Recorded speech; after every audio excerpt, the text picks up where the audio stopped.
एक गोरकन की शब रोज की जिंदगी चूंकि कब्रिस्तान में बसर होती है तो वो इस तरह के अजीब व गरीब वाकयात से भरी पड़ी होती है और वो इन सब वाकयात का ऐनी शाहिद भी होता है। अगर कोई गोरकन अपने ख़ानदान के साथ एक कब्रिस्तान में ज़िंदगी बसर करता है तो उसका मकसद अपने पेट की आग बुझाने के साथ साथ उसके बाप दादा की इस पेशे से वाबस्तगी भी होती है। बचपन से ही उनके जहनों में ये बात डाल दी जाती है कि हम इसी काम के लिए पैदा हुए हैं और यही काम हमारा मुकद्दर है। ना तो इस मुकद्दर को हम बदल सकते हैं और ना ही इसको बदलने में माशरा मददगार साबित होगा।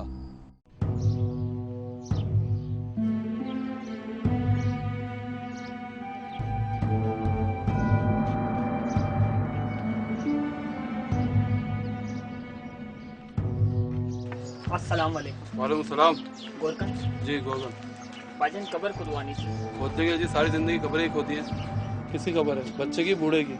मेरे वालिद साहब अच्छा, कब दफनाना है? ज़ोहर के बाद। वो तख्ती देख रहे हो आप? 5,000 रुपये लगेंगे। जी जी, मैं आपको 5,000 दे दूँगा। मुझे कोई अच्छी सी जगह दिखा दें आप। कब्रें तो कब्रें होती हैं, अच्छी बुरी क्या। चलें।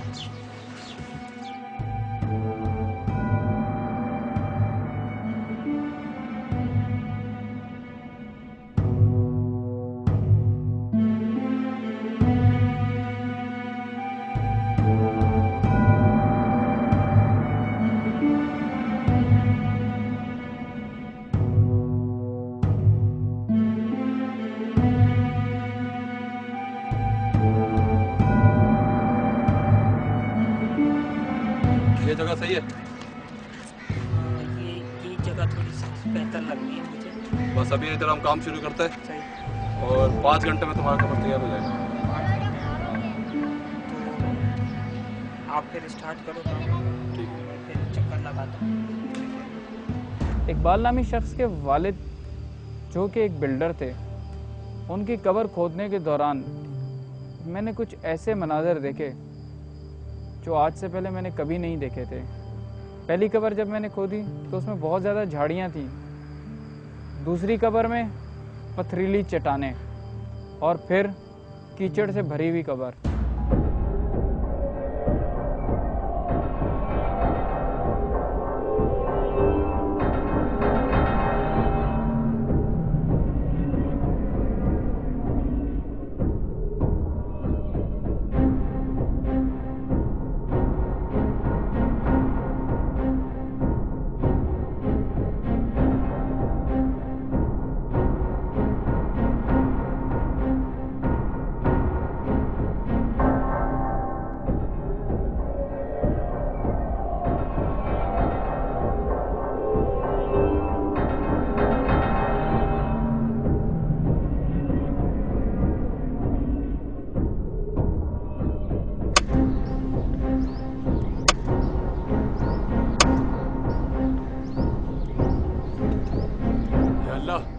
मेरे साथ क्या माजरा हो रहा है? उधर खोदा, झाड़ियाँ निकली, फिर पत्थर, अभी इधर कीचड़ निकला है।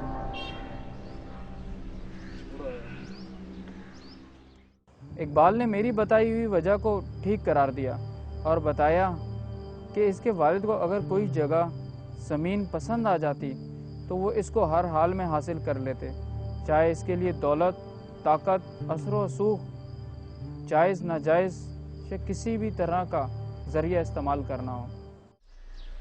अभी मैं तुम्हारा नहीं सोच रहा था। जनाब क्या हाल है आपका? जरा वो कब्र तैयार हो गई? यार मेरे साथ जिंदगी में ऐसा कभी नहीं हुआ। क्या हुआ, कुछ बताओगे सही? पहली कब्र खोदी, उसमें कांटों वाली झाड़ियाँ निकली। दूसरी कब्र खोदी, उसमें पत्थर वाली चट्टानें निकली। और तीसरी कब्र खोदी, उसमें बदबूदार कीचड़ निकली। ये कैसे मुमकिन है भाई? ये कैसे हो सकता है ऐसा? या अल्लाह ताला। सब्र करो, सब्र करो।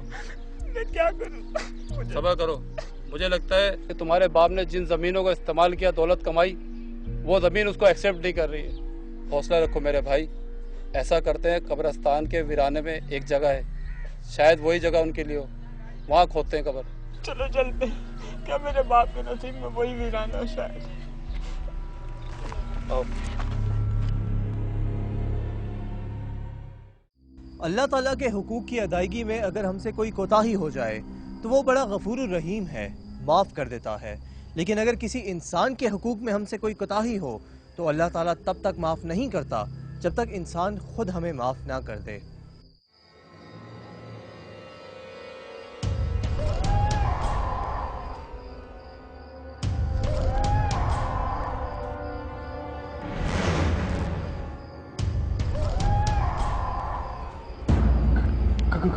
कौन हो तुम? मैं नाहिद। मुझसे क्या चाहती हो? तू ही है जो मेरा ये काम कर सकता है। कैसा काम? मैं बहुत अज़ाब में मुब्तला हूँ। अज़ाब? नहीं, मैं कोई काम नहीं कर सकता। नहीं, नहीं।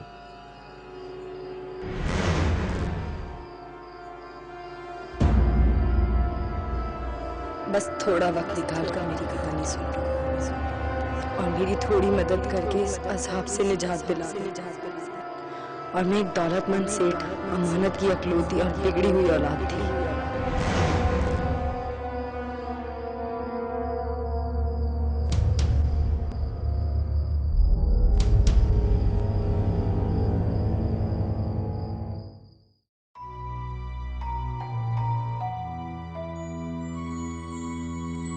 यार नदीरे, अबे काम वाम कर, क्या कर रहा है? हाँ? अबे क्या हो गया भाई? तेरे को डॉक्टर वाक्टर के पास लेके चलूं क्या? तबीयत तो ठीक है तेरी? हाँ हाँ, मैं ठीक हूँ। क्या हो गया? अच्छा हो यार तू आ गया। यार तू मेरी एक मसला हल कर देगा? क्या हुआ? यार तू ये पता बता, ये कहाँ का है? जल्दी से ये पता बता। ये तो सुराब बोर्ड का पता है। सुराब कोट का? हाँ यार तू मुझे यहाँ ले जाएगा? हाँ हाँ बिल्कुल ले जाऊंगा। क्यों, तेरे पास कहाँ से है ये पर्ची? यार ये वो कवर देख रहा है, वहाँ से एक लड़की ने मुझे दी है। अबे तू तो पागल वागल हो गया है भाई। नहीं, मैं सही कह रहा हूँ। अबे नहीं भाई, तू पागल हो गया है। मेरी बात तो सुन, वो लड़की ने मुझे दी है और उसने कहा मेरे बाप को लेकर आओ। यकीन अबे नहीं भाई, तेरा दिमाग फिर गया है मेरे भाई।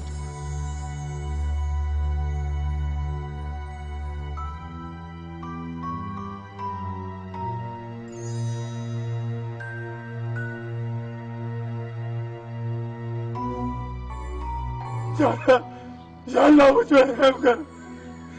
या अल्लाह इस लड़की पर रहम कर। या अल्लाह तू इसकी तकलीफ को खत्म कर दे। या अल्लाह इसको सुकून दे दे। या अल्लाह मुझे माफ कर दे। या अल्लाह मुझे माफ कर दे।